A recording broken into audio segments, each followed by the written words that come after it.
What's up? What's cracking, everybody? As y'all can see, I'm rocking my Gym Gang hat, a Mack truck tank top. Got these sweats on deck. Just left the Anaheim Fit Expo. You know, it was real different this time. I'm not gonna lie, it was extremely different.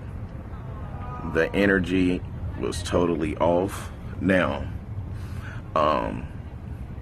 far as the big lines, of course, Cali Muscle had it popping, had a crazy line. When I walked in the building, the first person I saw line was Screen Cartel, the heavy hitters. They had a crazy line. They had this big lifted ass Jeep in the middle of the floor, in the middle of the aisle or whatever in their booth. They had all of the guys up there. I posted a picture on my Instagram with some of the guys and everything. They line was nice and chunky. Who else? What's that one kid name that all you guys keep on saying is lifting fake weights? Oh my God, I forgot his name. But anywho, he had a nice line there. I think the longest line was Cali Muscle. You know, I stopped by Cuzzo booth. We chopped it up for a minute because we haven't seen each other in about 6-7 months, something like that. So I had to talk to my big cousin. You know, we shot the shit. CT Fletcher, of course, he wasn't there. Big Rob was there, and CT Son and a couple of they guys, so they was holding it down for CT. Gym Gang was there. They came away from the East Coast. They came from the East Coast to hit the West Coast. They had them a nice booth. They had a couple of their squad there. They was in there, very professional, had it popping. I'm gonna do some work with them. Me and Big Rob gonna do some work. We actually were supposed to do some work about 6-7 months ago, but our wires kept crossing. Of course, me and Screen Cartel gonna do some work. We're gonna put a heavy back video out. Me and Cali, you know, gonna do some work. Me and Marcus, we gonna do some work. You know, I'm just doing work with those that I feel is real cool and have really good energy, and you know, not really all that negative. Now, I'm not gonna lie, walking in that expo, right away you can feel that the sport took a big hit by losing Dallas, and the expo really took a large hit by losing Rich. You know, I was walking around, you know, meeting and greeting a lot of my fans and everything. I also seen a few 5% supporters, took pictures with them. A couple of those guys that wasn't biased and trying to hold grudges against me for something that had something totally nothing to do with them. It was off, man. It was off. You know, Rich is that freak factor. And alone, Rich is going to bring anywhere between 300 to 500 people out to see him, meet and greet him. It was a really big open space section where you would normally see a big banner from the ceiling to the floor of Rich Piana and like 60 of his athletes. That wasn't there today. And that really hurted the venue to not have the big man up in there bringing out the crowd and the energy. Now, if he was living, would they been there? It's a possibility they would have came out, you know, whether if he'd have showed up or not, but it's a possibility they would have came out. But the fact of them knowing that he's no longer with us, it showed a lot of the loyalty that his fans and supporters have with the grieving that they're doing, you know. And I'm not gonna lie, like, I was like, you know, looking around, expecting to see, you know, this big old wide motherfucker scraping through the aisleway, meeting and greetings, fans. It wasn't there. And I know a lot of you guys is like constantly hitting me to see what do I feel about it. Like, that's just a stupid ass question to ask somebody. What do they feel about somebody untimely death? That's stupid. Regardless of me and him having our issues, I would never wish death on no one. Not even my biggest enemy. I'm not going to wish death on a person. You either want them dead or you don't. And if you want them dead, you do it yourself or you leave it alone. You don't wish it to happen to no one. You know, and I'm not going to ever sit here and say, oh, fuck Rich and this and that. No, I always said I still have respect for Rich Piana, for the platform that he laid out for me to be able to build my my empire on, you know.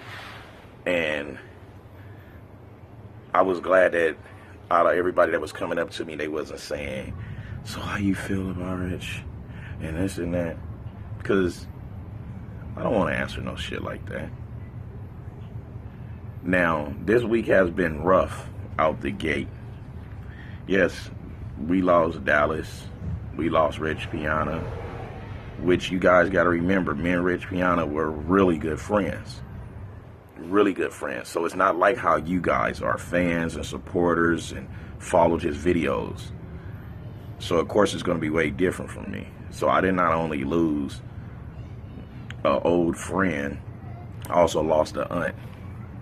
I lost all this in the same week. My aunt passed before Rich, but I wasn't saying anything about it or going with this, oh, woe is me, and oh, let's all everybody feel sorry for Mack Truck shit. No. You know, I know his life. And you could ask me, how do I feel about my auntie dying? And I would tell you, I don't feel anything. You can't feel much about a person passing. You could either mourn and you move on, or you could cherish the good and the bad times when they were here. You see what I'm saying? So this part of the business, I don't know if the Fitness Expo is going to ever pick up or if they're going to crumble, because there's no freak factors. There was no freak factors in there. There were none. You know what I'm saying? And the energy was off. You know what I'm saying? Now, my thing is, and my message to you young, up and coming bodybuilders, physique guys, classical bodybuilding, and even you women, take your time. You see what I'm saying? Dallas was 26 years old. He was 300-something pounds. When I was 26, you know what I was doing? I was in the gym killing it natural, running pre-workout, protein powder, creatine, trying to eat, training, doing doubles, and I was 185. I didn't get on enhancements until I took my body to its full peak. I was 33, 34 years old when I got on enhancements. And I learned that less was way better. Because I got caught up in listening to these gym rats and saying, oh, take more, take more. All that more did was gave me gyno. It had my cholesterol off. It had my fucking liver, like, enzymes just fucked up from the more. Now, had I been in my 20s, listening to these fools when they used to always tell me, oh, you should do it, you should do it, you should do it, it probably wouldn't be no Mack Truck. Because I always live on the edge. I want you guys to actually take the time to take your time. You see what I'm saying? Take the time to take your time. Because life is short. And if you don't take your time will be taken away from you. You know, I was pissed when I found out that Rich let his addiction take him off his game, take him away from so many people in his world that depended on him. I was pissed. I was angry at the fact that he couldn't wing that addiction. But everybody have an addiction. You see what I'm saying? You have some addictions that don't have nothing to do with your health. I try my best to be a brother. I try my best to get him off of that shit. I think the longest he went were maybe like 3 weeks. But then when we had to try another type of drug just to wean him off of the other one, which I won't tell you guys what it was he was on because it doesn't matter. Only thing that matters is it was hurting him. And it kept him off his game plan. And I think drugs have a lot to do with our friendship ending. I really do. You know, because I feel like I don't owe no one an explanation on why me and Rich and this and that. Like, no, y'all got to remember. Me and this man was like this. And like I said in that Dave RX Muscle interview, when he asked me, do I think me and Rich Piana could ever be friends again? I flat out told him, I said, no, Rich is like a family member that I choose to not deal with. I never said, oh, fuck Rich. Then he asked me, do I think Rich is racist? I said, I don't think Rich don't like black people. I said, but he's definitely racist. I think he's just the type of person that don't like to see his own kind with another race. That's what I say. But you guys was taking my words, throwing them all around, being biased. I understand y'all trying to be loyal to the soil, but right is right and wrong is wrong. You know what I'm saying? And the end of the day, I feel like if he wouldn't have been so wrapped up in, I have to stay big in his freak factor to look good and have my fans, there's nobody that was going to come along within the next 10 years to move him off his platform. No one. But he had a problem with being smaller because some of you guys are turning on, oh, you look like you're getting small, Rich. That type of stuff fucks with people's heads. Me, I don't have a problem with getting small or big. When I'm not getting ready for a competition, I'm just going to be regular size, 205, 200 pounds, no more than 215 type shit. Because I don't care about that. I'm not going to get wrapped up in that size game. You see what I'm saying? So, for you guys out there, I'm going to repeat, that's considering getting in this sport.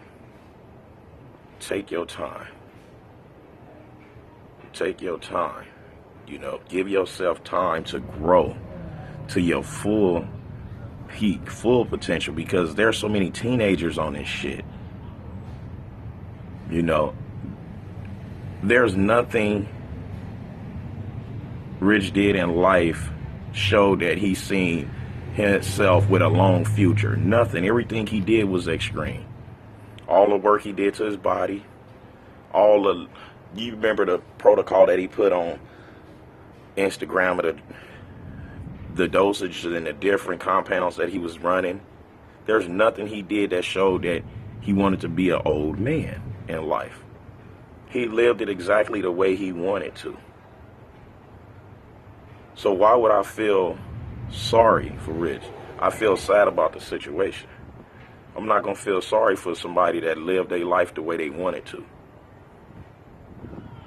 You see what I'm saying? So, anywho, man, I'm finna go ahead and get these collaborations, collab with a lot of these good energy carrying folks out here. I'm gonna continue supporting good people. I'm gonna continue replying back to my YouTube comments, my Instagram comments, not so much on Facebook because I don't really like to be on that shit. I'm gonna continue commenting back to you guys, whether it's hurtful shit or whether it's positive shit. I'm gonna continue replying to you guys because that's what I do. I love to fucking communicate with the supporters and the fans. I love doing that, you know. So I guess I'm gonna let y'all guys go. And hopefully y'all will stop asking me about this situation between two old friends who relationship ran its course. I didn't wish nothing bad on him. He didn't wish nothing bad on me. Life goes on. So guys, remember, take your time. Life is too short. And I'm up out of here. Y'all see, I'm getting it together. But nothing funny about that.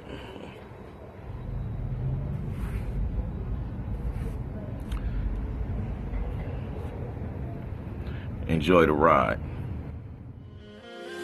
Nothing left, so hold on tight as the hurricane breaks defense. Stay hidden from the causes that might let go of your hands. Take me away, I'm running